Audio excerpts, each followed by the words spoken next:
Ce document est produit par l'Université Joseph Fourier Grenoble 1 en collaboration avec la région Rhône-Alpes et l'Université numérique francophone des sciences de la santé et du sport.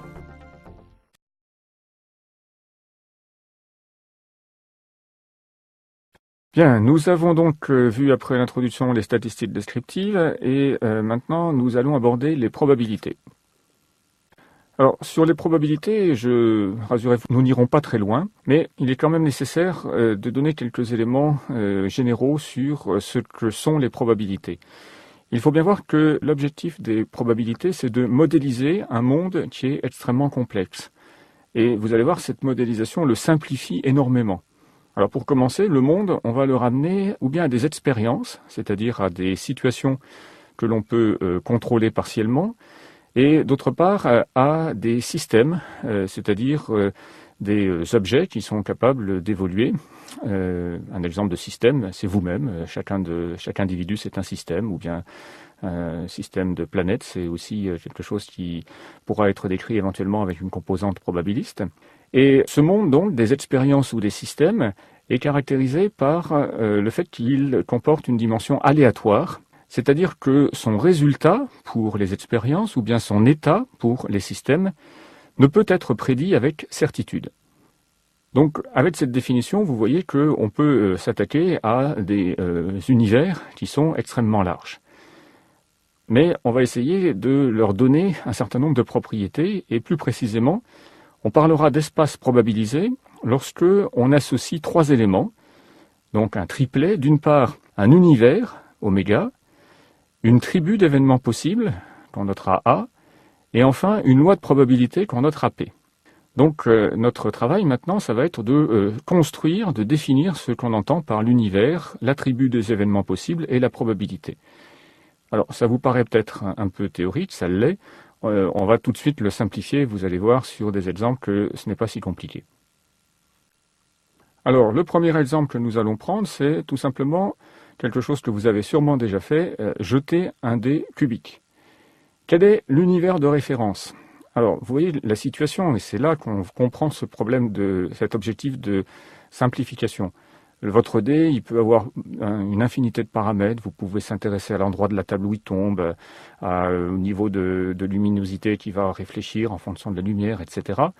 Eh bien, tout cela, vous allez l'oublier et vous allez vous limiter à transformer l'épreuve concrète qui consiste d'avoir jeté le dé à tel endroit, avec tel éclairage, à telle température, etc. Eh bien, tout cela, cette épreuve donc, qui est concrète, vous allez la réduire à une épreuve qu'on qualifiera d'abstraite, qui consiste à comprendre quel est le chiffre qu'on peut lire sur ce dé. Et donc, l'univers de référence se réduit énormément. Il se réduit à 6 éléments, 1, 2, 3, 4, 5, 6.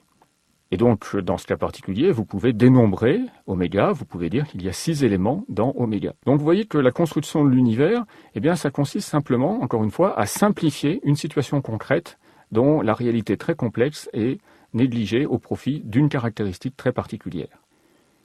Alors maintenant, on va donc se poser la question, qu'est-ce que c'est que cette tribu des événements possibles ? Eh bien, pour cela, l'idée, c'est que un événement concret, on va essayer de le caractériser par une propriété, et on va donc définir cette propriété comme un événement possible. Par exemple, événement concret, vous voyez une face paire qui apparaît. Eh bien, cet événement concret, si vous le transformez en événement possible, vous voyez que l'événement possible, c'est l'ensemble constitué du 2, du 4 et du 6. Donc, construire l'attribut des événements possibles, ça consiste à identifier les éléments qui vont avoir du sens, les parties de oméga, qui vont pouvoir vérifier une propriété observable de l'événement concret que vous réalisez. Nous avons donc défini l'univers oméga ainsi que l'attribut des événements possibles A. Il nous reste maintenant à définir la loi de probabilité. Alors cette définition va se faire d'une manière progressive. Nous démarrons par des événements immédiatement probabilisables.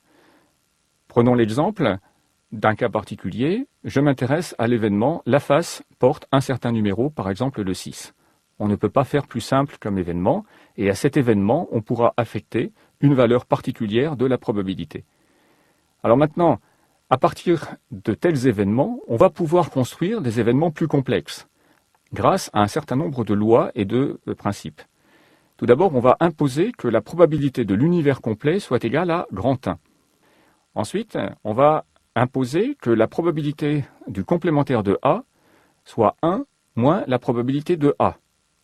Alors, du coup, vous voyez tout de suite apparaître une analogie avec la représentation ensembliste. Et c'est pour cela que, sur la droite, je vous ai représenté un schéma dans lequel l'univers oméga est représenté par un rectangle et les événements A et B sont représentés par deux patatoïdes. Et vous voyez que le cardinal du complémentaire de A, c'est bien le cardinal de oméga moins le cardinal de A. Et c'est pour cela que la probabilité du complémentaire de A, c'est 1 moins la probabilité de A. De la même manière, on va pouvoir utiliser des propriétés ensemblistes, en tout cas les analogies avec les propriétés ensemblistes, et dire que la probabilité de A et B, eh bien, c'est la probabilité de A plus la probabilité de B moins la probabilité de A et B. Ici, A et B, c'est l'analogue de A inter B. Et à nouveau, comme vous le savez, le cardinal de A union B, c'est le cardinal de A plus le cardinal de B moins le cardinal de A inter B. Pourquoi? Tout simplement parce que les points qui sont dans l'intersection A inter B apparaissent deux fois, ils sont comptabilisés une fois dans le cardinal de A, une fois dans celui de B, il faut donc les enlever. Alors, dans le cas particulier où la probabilité de A et B est égale à 0, eh bien, cela correspond au cas où A inter B est vide, et on dira que A et B sont disjoints, ou encore que A et B sont des événements incompatibles. Alors, une remarque sur la notion d'indépendance, dont on se servira ultérieurement. On dira que deux événements A et B sont indépendants si et seulement si la probabilité de leur intersection est égale au produit de leur probabilité. Donc, probabilité de A et B égale probabilité de A que multiplie probabilité de B. Alors, je vous invite à regarder ces cas extrêmement simples, dans lesquels vous avez deux univers oméga et deux événements A et B. Dans le premier cas, vous vérifiez que probabilité de A et B est égale à 2/7, alors que probabilité de A que multiplie probabilité de B est égale à 20/49, et donc ces deux événements ne sont pas indépendants. Au contraire, dans le deuxième cas, vous vérifiez que la probabilité de A et B est égale à 1/6 et que c'est aussi la valeur de probabilité de A que multiplie probabilité de B. Alors, regardez ce dernier cas, donc on parlera ici d'événements qui sont indépendants. Ce qui se passe, c'est que vous aviez au départ une probabilité de B qui était égale à 1/2. Et l'indépendance peut être interprétée de la manière suivante. Supposons maintenant que vous sachiez que l'élément qui vous intéresse appartient à A. Qu'est-ce que ça vous apporte sur son appartenance à B? Eh bien, ce que vous dit la formule, c'est que la probabilité de B, une fois que vous savez que vous êtes dans A, elle est toujours de 1/2. Autrement dit, vous n'avez pas apporté une information particulière au fait d'appartenir à B lorsque vous savez que vous appartenez à A. C'est pour cela qu'on dira que les événements sont indépendants. Un cas particulier intéressant, c'est le cas où oméga est un ensemble fini, ou bien un ensemble infini, mais dans ce cas, un ensemble que l'on peut dénombrer, c'est-à-dire que l'on peut indexer chacun de ces éléments, et donc on peut numéroter chacun de ces éléments par un entier particulier. Donc, si oméga vérifie cette propriété, et si on peut affecter une probabilité à chacun des singletons, donc si chacun des singletons est immédiatement probabilisable, alors il y a une propriété intéressante qui va beaucoup nous faciliter la vie. D'une part, la plus petite tribu qui les possède, c'est l'ensemble des parties de oméga, et d'autre part, la probabilité d'un événement quelconque est la somme des probabilités des singletons qu'il compose. En effet, un événement quelconque, ça sera forcément un événement dans lequel il y a un ensemble de singletons. Or, chacun d'eux, avec la deuxième hypothèse qu'on a mise, est immédiatement probabilisable. Donc on sait définir la somme des probabilités des singletons. Je passerai rapidement sur la notion de tribu. On va accepter l'idée que l'ensemble des parties de oméga vérifie les caractéristiques particulières qui définissent mathématiquement cette notion de tribu et qui sont vérifiées ici. Alors, on peut encore simplifier les choses. Imaginons qu'on soit dans la situation où les singletons sont équiprobables. Imaginez par exemple dans le cas du dé que toutes les faces ont la même probabilité d'apparaître, c'est-à-dire que votre dé n'est pas pipé.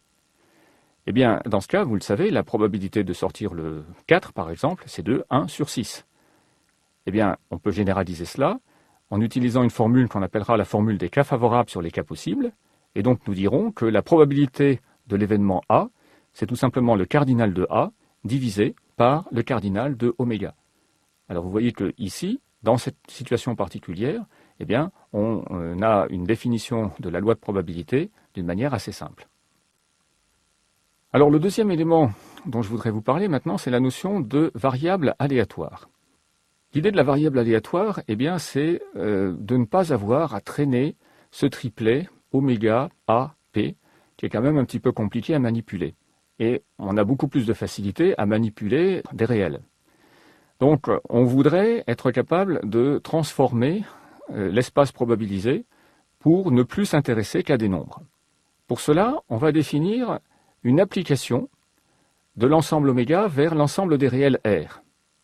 Cette application, on l'appelle grand X.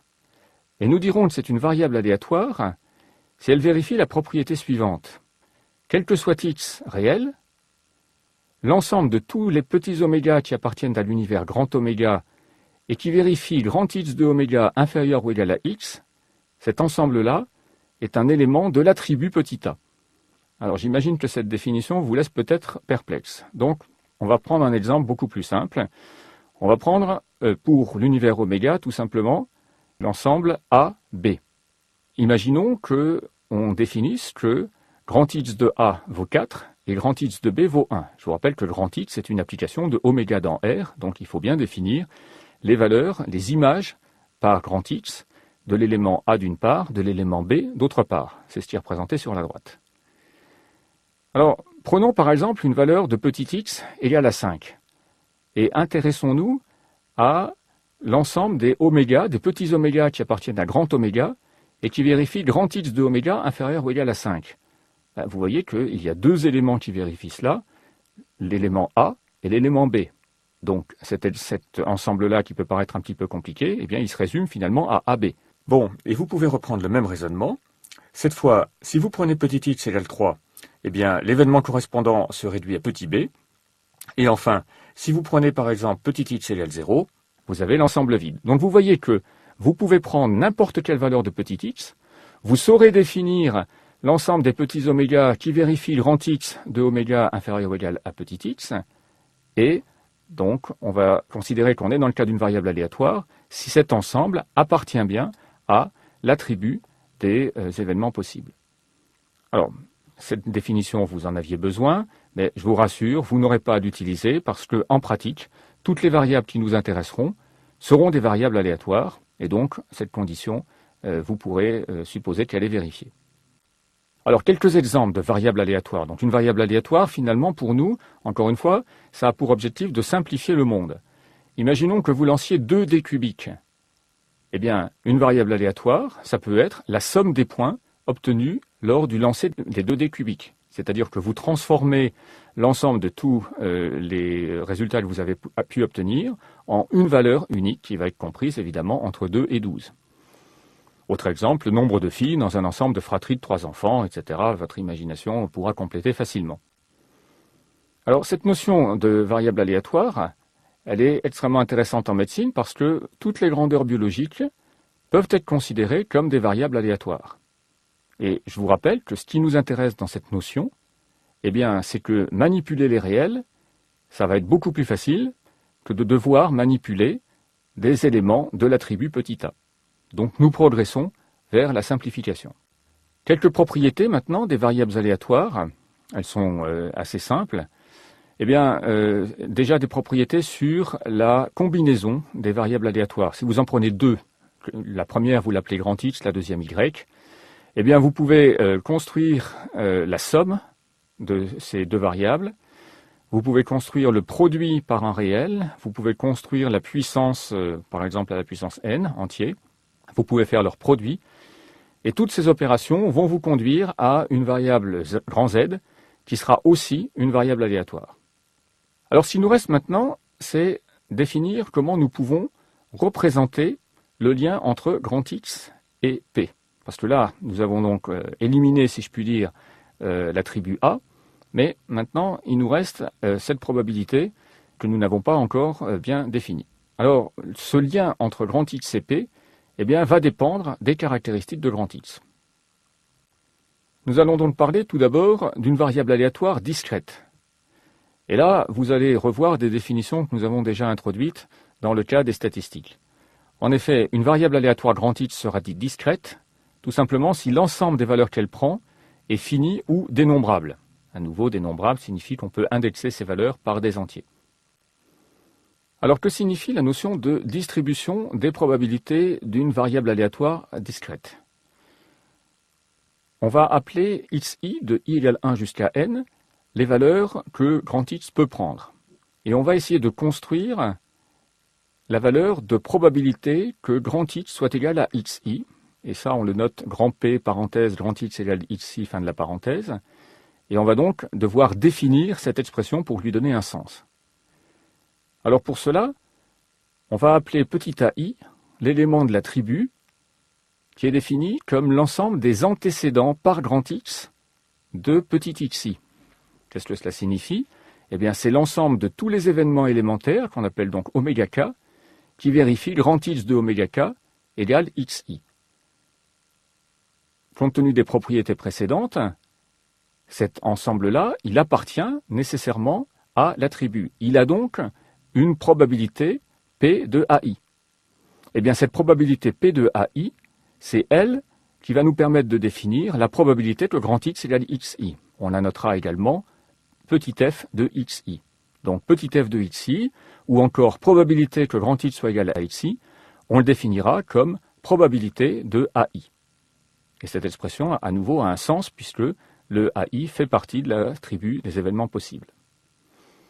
Alors cette fonction f, qu'on est donc capable de définir cette fois sur l'ensemble des valeurs de grand X. Donc j'attire votre attention sur le fait que grand X nous permet de partir de oméga pour aller dans grand R, et que maintenant petit f, il part de grand R et il va lui aussi dans le grand R, on va voir plus précisément d'ailleurs dans l'espace 0, 1, dans l'intervalle 0, 1.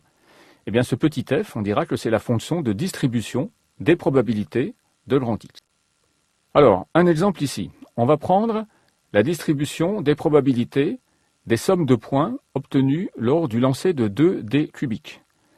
Et je vous ai représenté ici la somme des totaux des 2 dés cubiques et des probabilités correspondantes. Alors déjà, quel est l'univers de référence oméga? Eh bien, oméga, c'est ce qu'on appelle le produit tensoriel entre l'ensemble 1, 2, 3, 4, 5, 6 et l'ensemble 1, 2, 3, 4, 5, 6. Autrement dit, c'est l'ensemble des couples, et donc là, je vous en ai représenté quelques-uns, des couples tels que 1, 1, 1, 2, etc., 2, 1, 2, 2, etc., et enfin 6, 1, 6, 2, etc., jusqu'à 6, 6. Alors, comme vous le voyez facilement, le cardinal de oméga, ici, est égal à 36. Puisqu'on a défini la variable grand X comme la somme des points, eh bien, cela signifie que si D1 est ce qu'on lit sur le premier dé, D2 ce qu'on lit sur le deuxième dé, grand X de D1, D2 est égal à D1 plus D2. Quelles sont les valeurs possibles pour les images par grand X de D1, D2? Eh bien, c'est l'ensemble des XI, de I égale 1 jusqu'à N, qui est en fait l'ensemble de 2 jusqu'à 12. C'est toutes les valeurs que l'on peut avoir. Alors, prenons un exemple particulier. Qu'est-ce que c'est que l'événement de l'attribut A6? Donc A6, je vous rappelle, ce qu'on cherche, c'est les couples qui vont vérifier que la somme des deux valeurs que l'on peut lire vaille 6. Donc l'ensemble des oméga k, tel que grand X de oméga k soit égal à 6. Eh bien, cet ensemble, c'est tout simplement le couple 1, 5, 2, 4, 3, 3, 4, 2 et 5, 1. Là, j'ai représenté les couples avec la valeur du premier, la valeur du deuxième. Donc en fait, il y a 5 couples qui vérifient la propriété que la somme de leurs valeurs vaille 6. Et donc, on va pouvoir définir f de 6, ou encore la probabilité que grand X soit égal à 6, comme la probabilité de l'événement A6, c'est-à-dire 5 sur 36, ou encore 0,14. Donc, sur cet exemple-là, vous voyez que c'est relativement simple et naturel, même si la définition vous paraît un petit peu plus compliquée. Alors, vous vous souvenez qu'on avait parlé de paramètres pour les échantillons. Eh bien, de la même manière, nous allons pouvoir parler de paramètres qui vont caractériser les distributions de probabilité, et nous allons donc les définir ici pour une variable aléatoire discrète. Un paramètre, eh bien, c'est toujours une grandeur qui apporte une information résumée, mais ici sur la loi de distribution de la variable aléatoire. Autrement dit, au lieu de vouloir connaître toutes les valeurs possibles, toutes les valeurs f de ici possibles, sachant que le nombre de ici peut être extrêmement grand, eh bien, on voudrait le résumer à une seule grandeur. Alors, on va retrouver des éléments que nous avons déjà vus, éventuellement avec des noms un tout petit peu différents. En probabilité, on parle d'espérance, de préférence à la notion de moyenne. Et on définit l'espérance de la variable aléatoire grand X comme la somme des PI xi. Dans cette formule, le PI signifie la probabilité pour que grand X soit égal à xi. Alors vous voyez très facilement que c'est une généralisation de ce que nous avons vu. Souvenez-vous de la formule en statistique où nous disions que la moyenne c'était la somme des FI xi, où le FI c'était la fréquence. Donc vous voyez l'analogie ici. Alors quelques propriétés, si grand X est constant, c'est-à-dire quel que soit I xi égale K, eh bien évidemment l'espérance de grand X sera égale à K. Et puis on démontrerait aussi que l'espérance de la somme de deux variables, l'espérance de x plus y, c'est l'espérance de x plus l'espérance de y, et que si k est réel, l'espérance de kx, c'est k fois l'espérance de x. On parlera pour ces deux dernières propriétés de la notion de linéarité de l'espérance. De la même manière, nous allons pouvoir définir la notion de variance et d'écart type. Alors la variance de grand X, eh bien, elle sera définie comme l'espérance de la variable aléatoire que l'on forme en enlevant à grand X espérance de grand X et en élevant tout ça au carré. Donc ce qu'il faut que vous compreniez dans cette formule, c'est que espérance de grand X est une constante. Il est donc légitime de l'enlever à grand X. Quand je forme X moins espérance de grand X, en fait, j'enlève une constante à la variable aléatoire grand X, je suis donc encore en présence d'une variable aléatoire, et je peux donc l'élever au carré. Et si je prends l'espérance de cette nouvelle variable aléatoire, eh bien j'obtiens la variance. Je peux prendre la racine de cette variance, et cela définira l'écart type que nous noterons sigma de grand X. On retrouve des propriétés que nous avions déjà vues en statistique, en particulier la formule de Huygens, qui nous dit tout simplement que l'on peut exprimer différemment espérance de grand X moins espérance de x au carré, sous la forme de espérance de x au carré moins espérance au carré de x. Donc, à nouveau, dans cette formule, je voudrais que vous compreniez bien que quand on écrit espérance de x au carré, ça signifie que l'on prend la variable x, on l'élève au carré, c'est une variable aléatoire et on calcule son espérance. Et le terme suivant, après le moins, ça veut dire qu'on a calculé espérance de x, c'est une constante maintenant, et on élève cette constante au carré. Alors, en termes de propriété par rapport au réel, vous vérifieriez facilement que la variance de x plus une constante, c'est encore la variance de x. Donc on ne change pas la variance par translation. Par contre, si vous prenez la variance de k fois grand X, eh bien, vous allez voir apparaître k au carré fois variance de x. Et ça se comprend assez naturellement, puisque dans la formule, vous voyez apparaître un carré. Donc si vous multipliez la variable par une constante, il est normal que ce soit le carré de cette constante qui apparaisse. Imaginez que vous représentiez la taille avec des mètres ou avec des centimètres. Eh bien, la variance, si vous l'avez choisie en centimètres, apparaîtra 10 000 fois plus grande que la variance que vous exprimeriez en mètres. Alors, des remarques que nous avons déjà faites, on peut aller rapidement. L'espérance de x et l'écart type ont la même dimension ou encore la même unité que grand X. Évidemment, l'espérance est un paramètre de localisation, alors que la variance et l'écart type sont des paramètres de dispersion. On peut passer rapidement ici puisqu'on l'a déjà vu sur les statistiques. Je voudrais maintenant vous montrer un exemple particulier de loi discrète, la loi binomiale. Alors cette loi, elle est construite de la manière suivante. Elle part d'une épreuve particulière qu'on appelle l'épreuve de Bernoulli, l'inventeur de cette loi. Cette épreuve, eh bien, elle doit présenter que deux éventualités incompatibles, un succès ou un échec. Et le succès, eh bien, il sera défini par une probabilité petit p, l'échec par évidemment une probabilité complémentaire qui doit être égale à 1 moins p. Pour faire une distribution binomiale, eh bien, on va réaliser successivement petit n épreuves de Bernoulli. Et il faut que ces épreuves soient indépendantes, d'une part, donc que le résultat de la suivante ne dépende pas des précédentes, et enfin que la probabilité reste constante pendant toutes les épreuves. Petit p reste constant pendant toutes les épreuves. Et on va compter le nombre de succès. Donc ce nombre de succès, bien sûr, il est compris entre 0 et n, et il suit une loi qu'on appelle une loi binomiale. Cette loi, on l'appellera PAM. Alors, un exemple tout de suite, les lancers d'une pièce. Et pour que ce soit plus facile à suivre, on va considérer une pièce truquée. C'est-à-dire qu'elle a une probabilité de tomber sur face de 0,6. On la lance 3 fois. Quelle est la probabilité qu'elle tombe 3 fois sur face? Alors pour ça, on va travailler successivement. On la lance une première fois. Le succès a évidemment une probabilité de 0,6. Maintenant, je la lance une deuxième fois. Et je rappelle que le lancer est indépendant du premier. Donc, pour avoir de succès, par définition de l'indépendance, eh bien, c'est la probabilité d'être tombé sur face pour le premier lancer et de tomber également sur face sur le deuxième. Et donc, comme c'est indépendant, je dois faire le produit de 0,6 par 0,6. Je répète une troisième fois, à nouveau c'est indépendant, et donc j'obtiens une probabilité de 3 succès qui vaut 0,6 au cube. Jusque-là, c'est extrêmement simple. Maintenant, compliquons un petit peu. Quelle est la probabilité qu'elle tombe une seule fois sur face?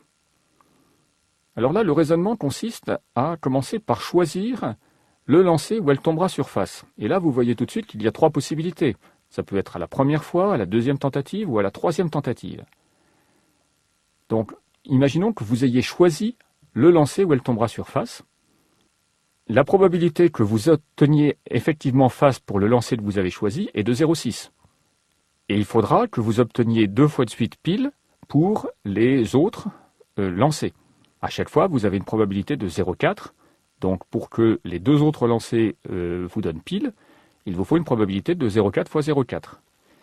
Donc, en tout, compte tenu de l'indépendance des lancers, si vous aviez choisi celui où face sortira, la probabilité où le seul face sort va être 0,6, probabilité du face, que multiplie 0,4, que multiplie 0,4, probabilité pour les 2 piles. Ça, on peut l'écrire 0,6 à la puissance 1, que multiplie 0,4 au carré. Et donc, la probabilité pour que la pièce tombe une seule fois sur face va être de 3 fois 0,6 à la puissance 1, que multiplie 0,4 au carré, puisque on a 3 possibilités pour choisir le lancer où la pièce tombera sur face. Nous avons donc vu comment on peut calculer la probabilité d'avoir 0 succès, d'en avoir 1. Donc maintenant, il faut généraliser ça à une valeur k quelconque. Eh bien, pour cela, il faut tout d'abord dénombrer le nombre de manières dont on peut choisir les cas succès parmi les n lancés.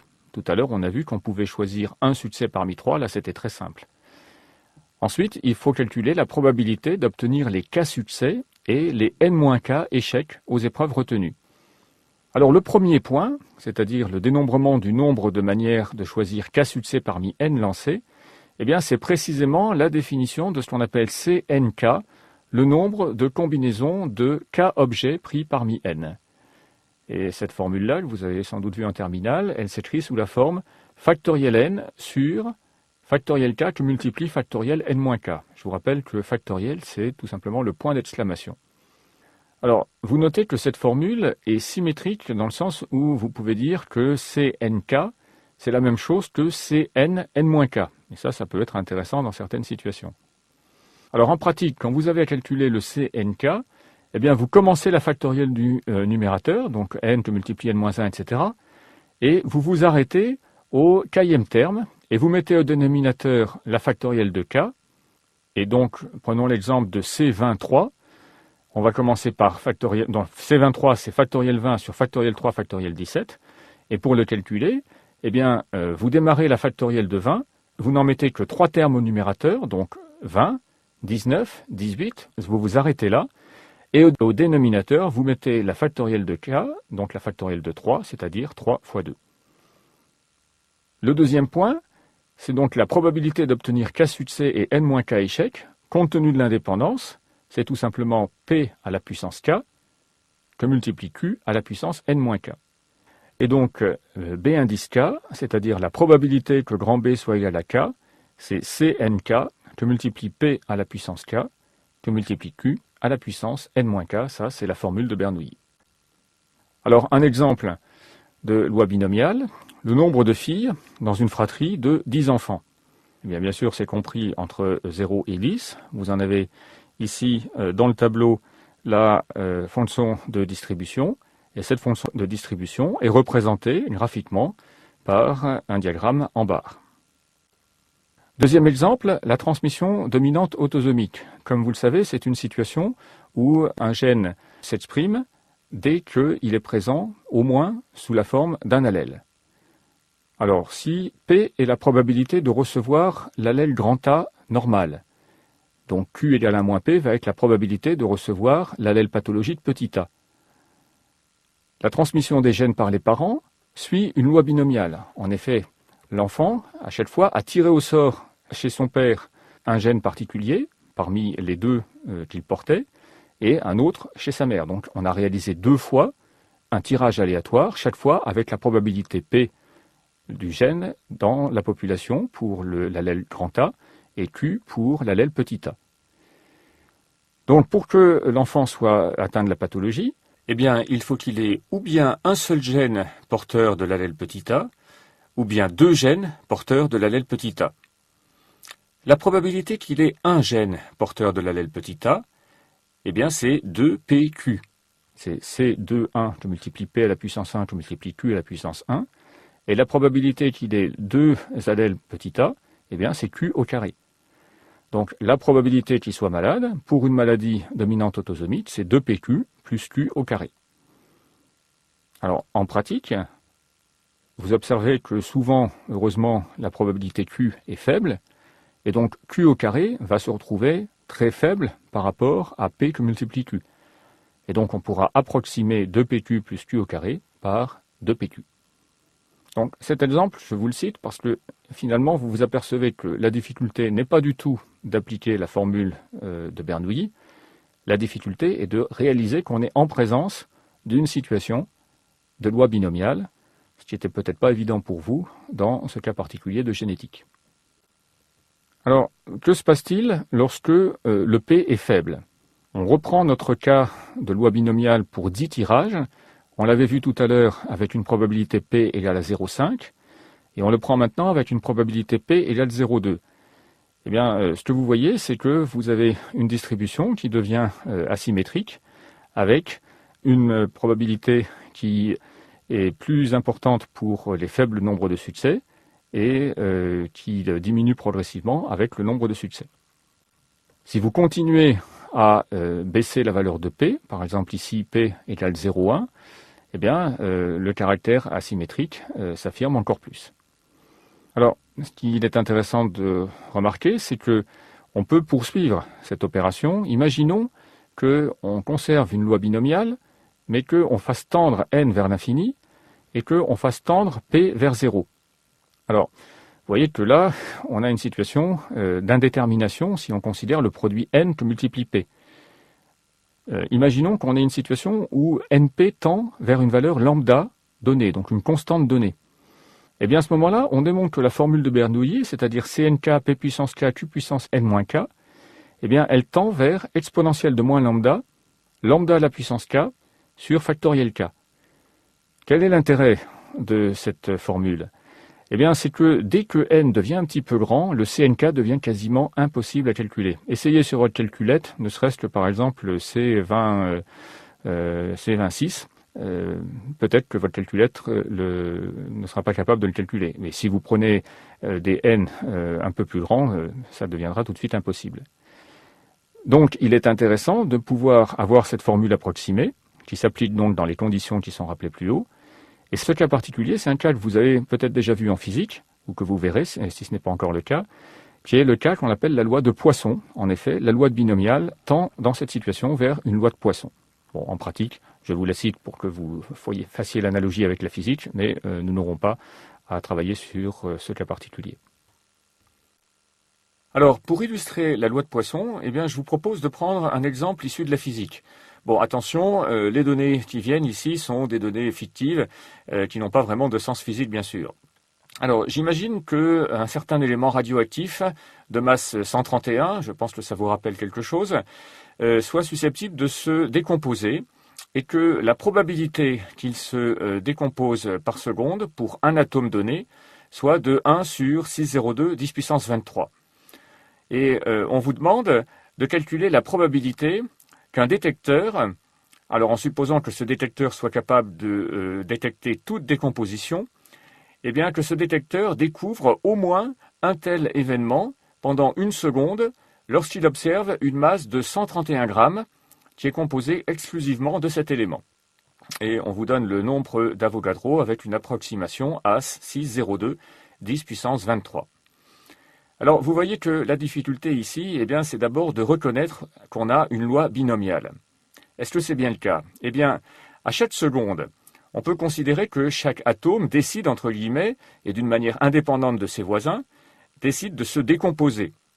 Et que vous répétez l'expérience n fois, et que vaut n? Eh bien, puisque vous avez exactement 131 grammes d'éléments, n vaut exactement 6,02 10 puissance 23.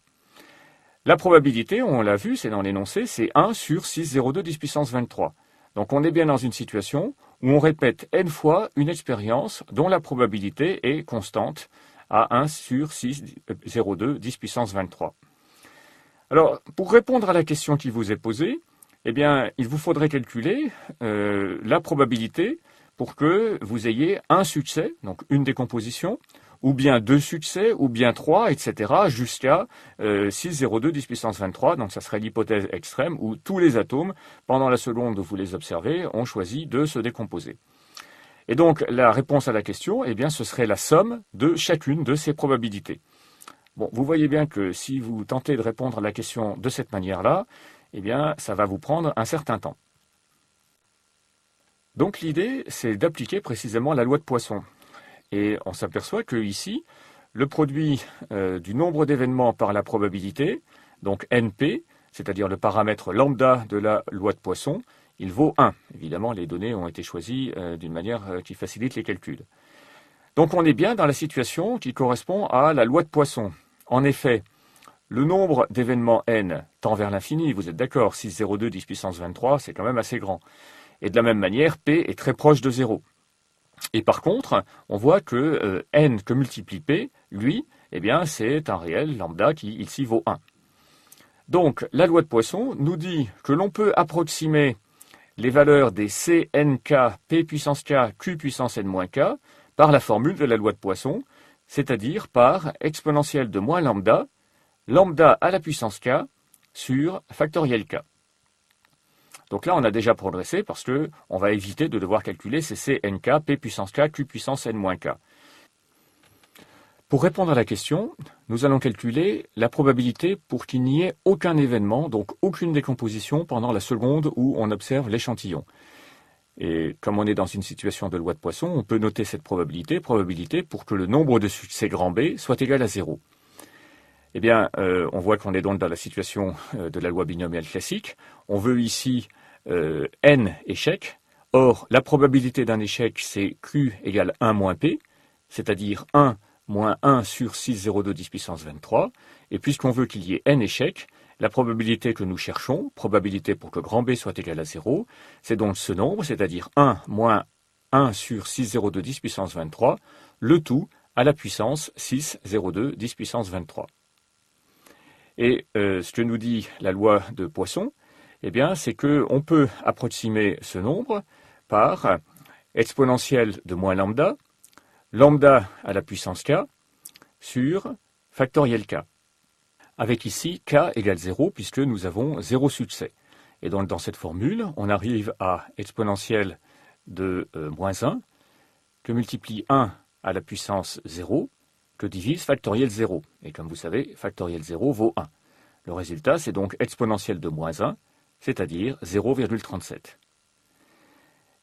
Et alors, ce que vous voyez, c'est que la probabilité pour que B égale 0 nous permet de répondre à la question, puisque ce que nous voulions, c'était la probabilité que B soit égal à 1, plus la probabilité pour que B soit égal à 2, etc., plus la probabilité pour que B soit égal à 6,02 10 puissance 23.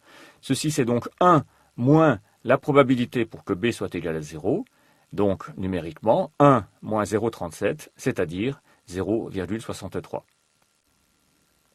Quels sont les paramètres de distribution pour la loi binomiale? Eh bien, son espérance d'abord, elle est simple, c'est n que multiplie p, et si vous y réfléchissez, c'est assez intuitif. Donc ici, l'intuition fonctionne. C'est-à-dire que si vous avez une probabilité de succès petit p, intuitivement, on se dit que si on répète l'opération n fois, eh bien, on aura np succès. Eh bien, c'est vrai, c'est la valeur moyenne qu'on peut attendre, donc l'espérance qu'on peut attendre pour le nombre de succès. Alors par contre, ce qui est moins intuitif, et qu'il faut donc retenir, eh bien, c'est que la variance de b, c'est n que multiplie p, que multiplie q. Q, je vous le rappelle, c'est 1 moins p.